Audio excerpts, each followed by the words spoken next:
I am ready with the organism, spiritual organism, spiritual software, spiritual mechanism to which your DNA can open and create a wormhole, receive the knowledge, powers, and superconsciousness of higher reality, Kailasa, what I call Kailasa, Paramashiva. You can now receive it and manifest it, radiate it in your life. Now I am ready with this whole mechanism, the whole organism. This is the work. It was happening to this body. Understand? Now, this is the greatest gift for the humanity. It is ready. In a very simple, easy, user-friendly way. Now, this is going to be shared with you all by the grace of Ganapati, Paramashiva, Parashakti, and all the beings of Kailasa. Mahā KAILΑSA is manifesting here. The whole organism has happened in such a way, just by initiation, the human DNA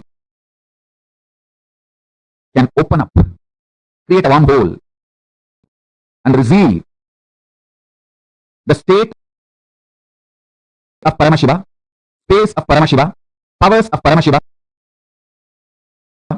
being of Paramashiva, super consciousness of Paramashiva, and manifest Kailasa in every one of you, in every one of us. Listen, your DNA will become literally now portal for the other plane, higher dimension. The superconscious space I call as Kailasa. Constantly, something was happening in this body to better and better and better. The whole initiation mechanism, organism, understand? Bettering the words of expression is the job of a teacher. Bettering the science of initiation is the job of the Guru. Bettering the organism of opening your DNA and making you manifest everything of Kailasa is the job of Paramashiva, and he is doing his job absolutely beautifully, rightly, in best possible way. Paramashiva's message directly from Sri Kailasa. Listen. The fundamental cognitions are the principles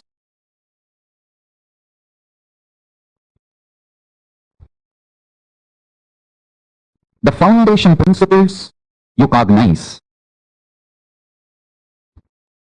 decides whether you are going to build a materialistic ecosystem around you, so-called rational ecosystem around you, or an enlightened ecosystem around you. Please understand.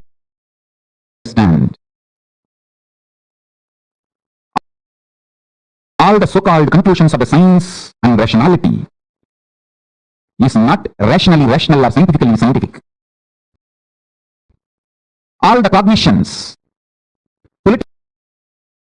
politicians, social leaders trying to infuse into you are not absolute truth or absolute right. Understand? Neither the cognitions are absolute truth, nor they are rationally rational or scientifically scientific.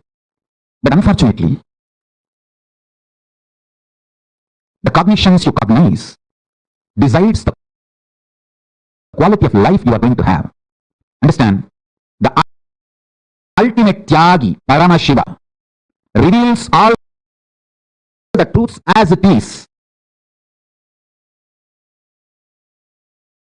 See, I'm trying to create the ecosystem where thousands of you will start understanding these truths I'm teaching and practicing.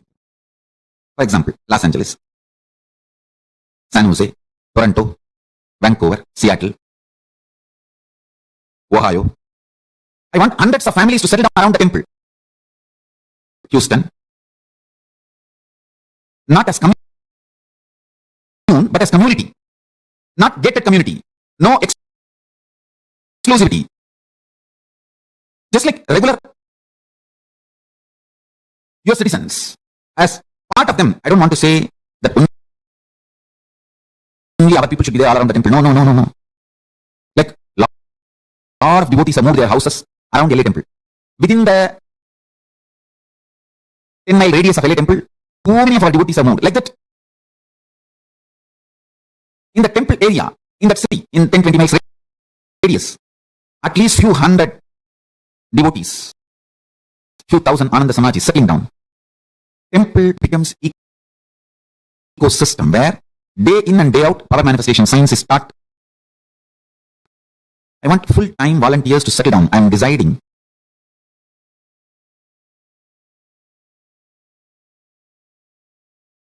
Want to give this spiritual instruction. Take this as a spiritual guidance and instruction. All the temples all over the world start having all the devotees, disciples settling down around the temple, not as commune. Be very clear. I don't want to say only our devotee should be like a buy the land and build the home. No. Temple will be there in that city. All of you settle down. Take this one thing as a fundamental. Every day come to temple, attend the satsang. Coming to temple once and attending the satsang should be the lifestyle. Settle down in that distance. Understand? Attending satsang from your home is different. Coming to the local temple and attending the satsang is 1,000 times greater. Because whatever is said and done, the energy radiated by deities, the linga. See, in your home, only Guru will be there. If you come to temple, Guru, Linga, Sangha, all three will be there. So nothing like having Guru, Linga, Sangha, all the three. So temple awakens a kind of a powerfulness and intensity and depth.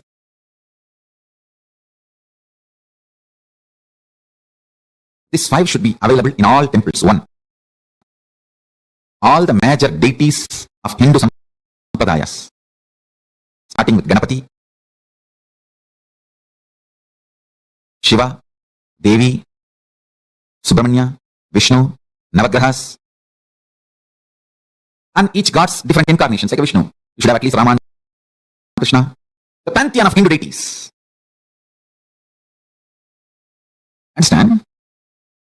And I'm making this very clear. All my temple, the deities should be worshipped, maintained by devotees. Understand?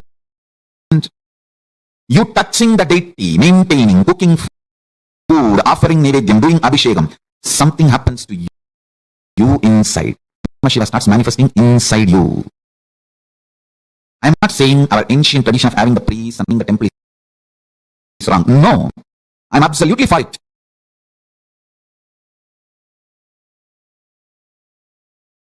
Even if I appoint priests for our temples in future, I will be more happy if devotees directly relate with the deities. They touch, do abhishekam, men, women, both. All community, all gender. Our temples do not discriminate based on gender, race, community, caste. No. It is just qualification. Anyone can come and do abhishekam. Touch the deity. If you are initiated, that's all we ask. Take initiation, maintain vegetarian lifestyle. Even if we get priests in the future, maybe I will let the priest do the abhishekam one column, one time puja, and open the another one column puja for devotees and disciples. That is my vision, I tell you. When you touch the deities and do puja, abhishekam, alankaram, maintain Paramaśiva grows inside you. He manifests more and more inside you. The Guru Linga Sangha starts happening inside you. This is what my vision of Kailasa. I want every US city to have one Kailasa. Every US city to have one Kailasa. Especially if there are more than 10,000 Indians, Hindus. I should use the word Hindus because unfortunately we are looking at only Indians as Hindus. We forget the Hindus from South Africa, Hindus from Mauritius, Hindus from Fiji, Hindus from other parts of the world. Hindus from Nepal, Hindus from Pakistan, Hindus from Bangladesh, Hindus from Sri Lanka. We don't even remember them. Hindus from Malaysia. So our temple should be Hindu-centric. Not Indian-centric, Hindu-centric.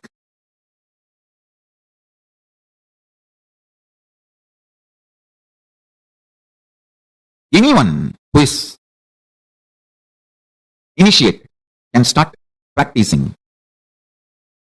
Our temple should be more a place where practicing is done. Powerful practicing is done. Understand?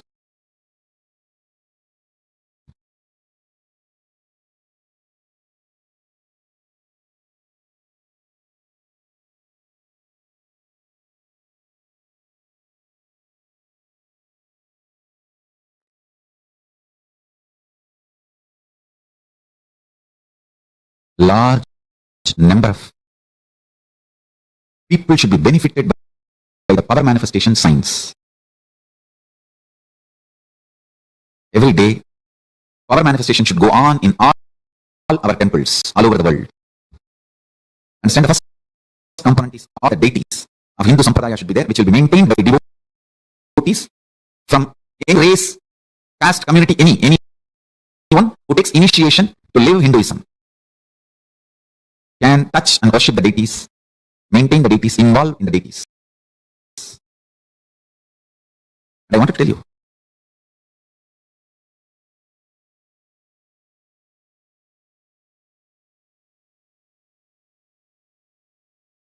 especially the deities we make are given birth properly as Pradama. So they become Achavatara. We are masters in this field. We know why we do what we do thoroughly. That is the uniqueness of Kailasa. Nithyananda's Hindu temples, Paramashiva temples, Paramashivalayas. Large size Hindu deities of all Sampradaya. That's the first thing in all our Kailasas. Second thing, understand? Every day, power manifestation science should be taught by committed celibate sannyasis. Anybody who wants to commit and take the sannyas life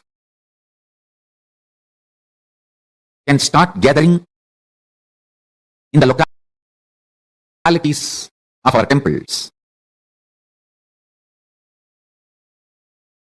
and start staying, start practicing. We will call them as apat sannyasis or even krama brahmacharis.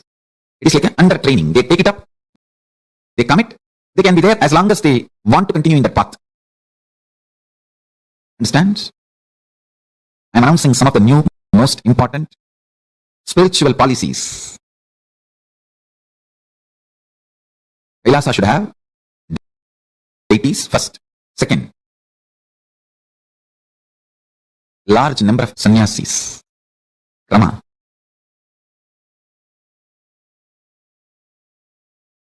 Krama brahmacharis who want to take up this lifestyle and maintain the temple, maintain the Kailasa ecosystem, who start manifesting powers, teaching, guiding people into manifesting powers, making people understand the importance of enlightenment and introducing Hinduism.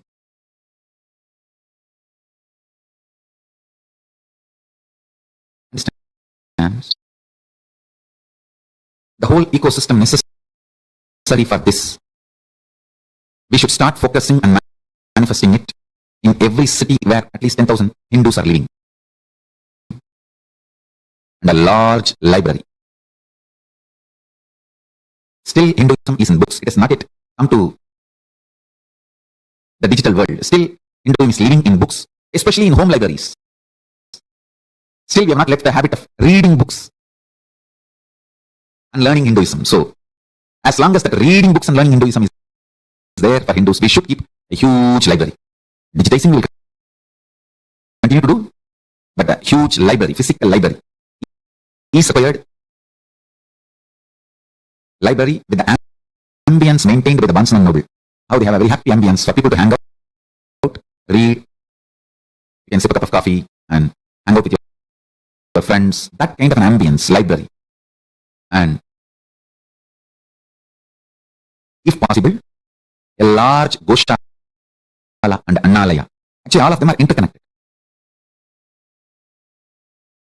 Temple, Adinam, where the sannyasis start living and teaching, going together. And Goshala and Annalaya, where the organically cows are maintained, food is grown and shared freely.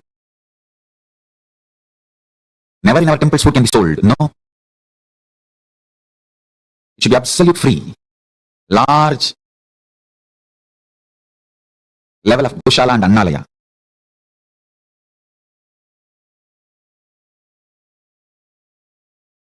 Temple, large size deities, power manifestation science, and enlightenment science taught by committed large number of sannyasis day in and day out.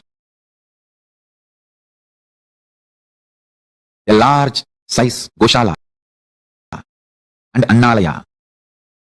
Large size library with ambience similar to Bansana Noble. Fifth, last but not least, at least few thousand families of devotees settled around the temple. This is a complete Kailasa ecosystem. So anybody comes there, whether 7-year-old kid or 70-year-old man, he is given everything related to Hinduism, and Hinduism becomes just such a happy living lifestyle. It's literally like I'm reproducing whatever I was visualizing and manifesting in multiple places of our Sangha.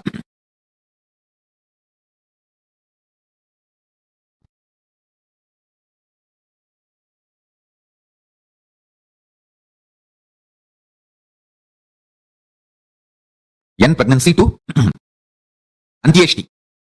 Everything, all the kriyas. With the knowledge should be done. With the absolute Veda Agamic knowledge. From in pregnancy to graceful exit. Everything should be done.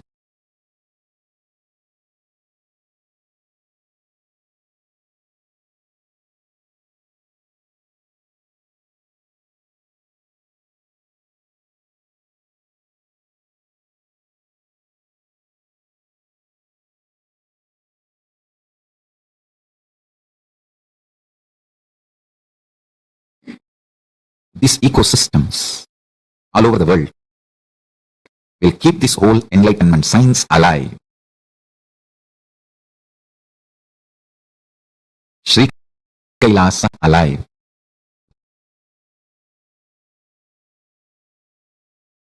Everywhere, the local temples, ashrams, adinams, universities, goshalas should start expanding and start adopting the best practices of Sanatana Hindu Dharma. Should start evolving more and more local governing bodies. Local governing bodies.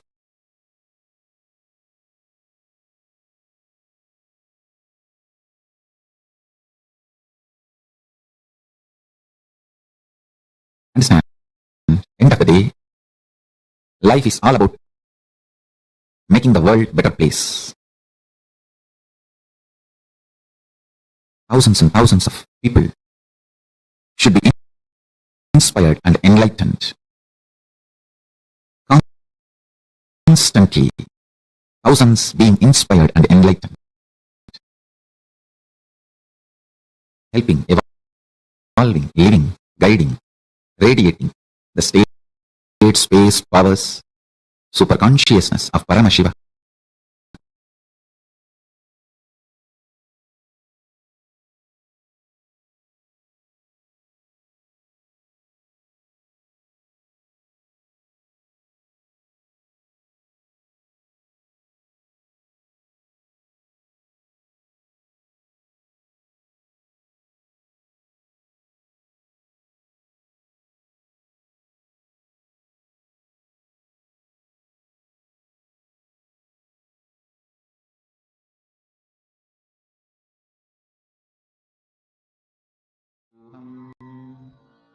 Yes. Did each of you understand with what Swamiji revealed just now? Can I request all of you to share? What did you all understand? It's very nice to see so many of you participating in manifesting powers. And I see so many of you sit sincerely and attend as well. Can I request all the participants to please come back? All those for whom it's night time and you're wanting to go for a break, please gather back. See, this is a very, very important truth, what we're learning today. And also, along with that, when we are preparing ourselves to receive these higher truths, the powerful cognitions, understand every single truth of what you're learning today, whether it is right now we learned about why Kailasa. What is the need for Kailasa to manifest? Now, Swamiji has given like so many beautiful, so many different extraordinary possibilities and powers for each of us, gifting so many sciences to humanity. Now, what is the need for Kailasa? Why is Kailasa needed at this point in time? Because Hindu legitimacy, it restores Hinduism its legitimacy. Now, each of us have so many different possibilities. We have so many different streams of thoughts, streams of avenues that we can choose to manifest what we want as reality in life.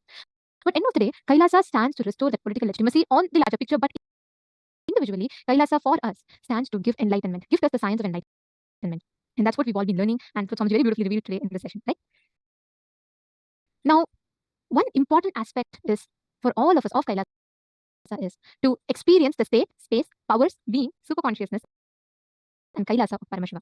So, with this understanding and with this experience, anyone here who ever wants to be a part of Kailasa, if you still not signed up to become a part, you should take a few minutes, sign up and be a part, because Swamiji is literally creating that enlightenment ecosystem for us to experience the benefits of Kailasa. And actually, one very, very exciting thing is we have a beautiful set of projects that you all can be a part of, whether if you're able to invest your talent, like if you're someone good at video editing, or if you think you're good at photo editing, or you think you're good at any of these particular talents, or you think you can invest just your time and you're going to get trained. We have a variety of options that you all can choose right after the next session. We're going to be having that. So I request everyone to gather and don't miss that session, because it gives you so many opportunities, so many different projects of Kailasa, and how you can be a part of any of them. So do not miss, just after the next session at around 5:30 p.m. Do not miss, please be there. And it's going to be a very, very important session, so don't miss that. Now, right with receiving this important initiation and this powerful cognitions, let us directly enter into the manifestation. Swamiji here revealed to all of us about Kailasa is all about manifesting the Paramashiva inside of you. Now, every one of you that are sitting here, the moment you connect to Paramashiva, you channel the Paramashiva, inner Paramashiva inside you, you just manifest and radiate that as experience. That is what you're going to be experiencing in this round of the power. Okay, what you're going to be doing is the same as last time. You all can go back to the same partners. Instead of scanning a word, you're going to be scanning an incident from that person. It's super cool. You can actually do it. It is very, very easy. You will be able to get flashes, like it'll actually appear in your third eye. What exact incident? Like if I say on 4th of August 2014, what happened in my life? You'll be able to scan and identify what exactly happened on that day. What was the exact incident? Okay, so should we all enter? Should we all manifest this power? Okay, come on, please connect to your partners. Madonna, you can connect back with Ma Prithvi and Ma Marva, Ma Marianne, and I see a lot of you, Ma Sherigav. Come on, every one of you, please connect to your respective partners. You all can start with manifesting by scanning an incident from the person's life. What exactly happened on a particular day? So your partner can actually give you any particular date that they want of their choice. And you can scan that particular date. What exactly happened in their life? What was that incident like? Did they have some celebration, or did they go somewhere? Or what was so memorable about that day? You're going to be scanning and identifying that, including the color of dress that they're wearing. Everything you'll be able to see clearly. So go on, let's get started. I request all of you to connect and please start manifesting. Chant the Mahā Nithyananda Paramashivoham. Om Nithyananda Paramashivoham. Om Nithyananda Paramashivoham. Om Nithyananda Paramashivoham. Om Nithyananda Paramashivoham. Om Nithyananda Paramashivoham. Om Nithyananda Paramashivoham. Om Nithyananda